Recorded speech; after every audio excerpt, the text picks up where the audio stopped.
Class 6 आज हमारी exercise 9 पे कंप्लीट हो गई थी। आज हमने नेक्स्ट एक्सरसाइज 9 से स्टार्ट करने, लेकिन उससे पहले हमने डेफिनेशंस करनी है।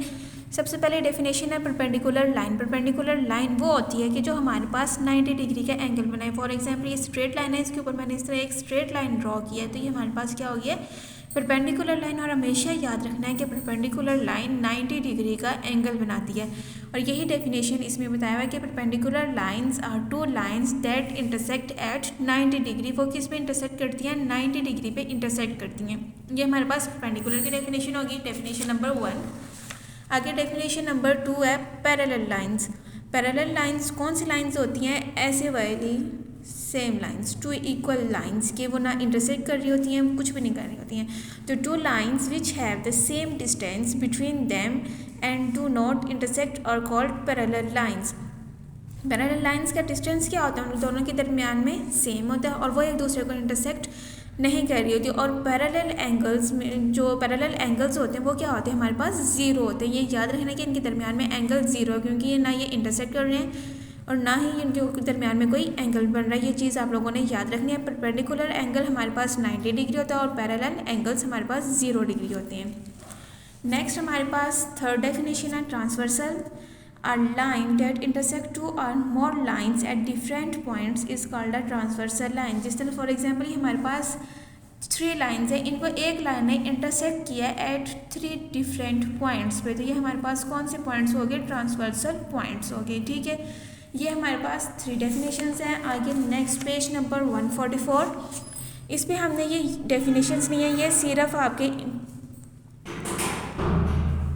ये डेफिनेशंस नहीं है, ये सिर्फ आप लोगों ने अपने एक्सरसाइज के लिए याद रखना कि एक्सरसाइज में हमने ये क्वेश्चंस करने हैं। तो एक्सटीरियर एंगल्स क्या एंगल, कौन से एंगल्स होते हैं, एक्सटीरियर मतलब जो आउटर साइड पे एंगल्स होंगे वो हमारे कौन से एंगल्स होंगे, एक्सटीरियर एंगल्स, यानी ये angle 1, angle 2, angle 7 and angle 8 light outside the line AB and CD।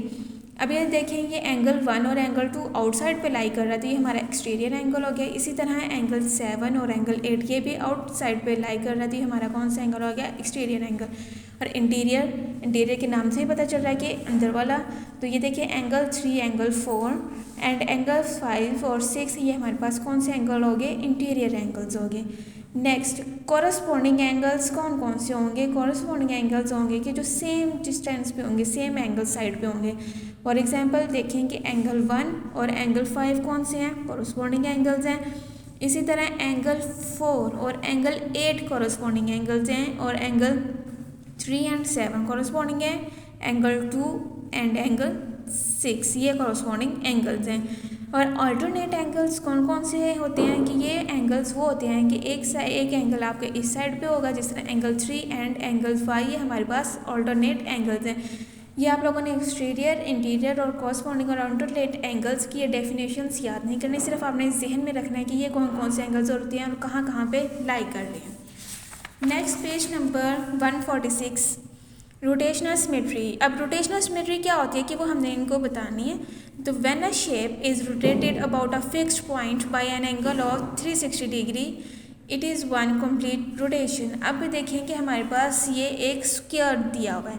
अब इसका ये फिक्स पॉइंट ये है, मिड पॉइंट ये है। अब इस पॉइंट से हमने स्क्वायर को मूव करवाना है और इस स्क्वायर को मूव करवाते हुए जब भी हम इसको मूव करवाएंगे तो ये एक सर्कुलर फॉर्म बनाएगा। और मैंने आपको पहले भी बताया था कि एक सर्कल में जो सम ऑफ एंगल्स होते हैं, टोटल एंगल्स, वो हमारे पास 360 डिग्री होते हैं। ये इन्होंने डेफिनेशन में बताया। अब ये थोड़े पॉइंट आप लोगों ने याद भी करना है डेफिनेशन में और MCQs के लिए भी हैं कि we conclude that shapes that can be rotated to a fit outline of its original position have rotational symmetry। अभी देखिए हमने फिक्स पॉइंट से इसको रोटेट करना थी, हमारे पास रोटेशनल सिमेट्री कहलाएंगे। और the point about which the shape has been rotated is called the centre of the rotation. अब उन्होंने कहा हुआ कि जिस पॉइंट से हम अपनी शेप को मूव करवा रहे हैं वो पॉइंट हमारे पास क्या कहलाएगा, centre of rotation. The number of times of the shape matches the original shape in one complete rotation of 360 degree is called order of rotation।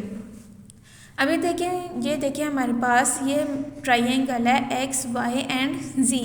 अब इसको रोटेट करवाते इसकी शेप चेंज हो गया, इसको दोबारा रोटेट करवाया फिर हमारी शेप चेंज हुई है, ये चेंज हुई है। अब लास्ट रोटेशन पे जब हमारा 360 का एंगल कंप्लीट होने लगा तो ये देखें ये वाली शेप और ये वाली शेप सेम हो गया। और उन्होंने यही बताया हुआ है कि ऑर्डर ऑफ रोटेशन में हमारी जो फर्स्ट रोटेशन होगी और एंगल उसमें 1 कंप्लीट रोटेशन होने के बाद भी वो ओरिजिनल शेप में आ जाएगी।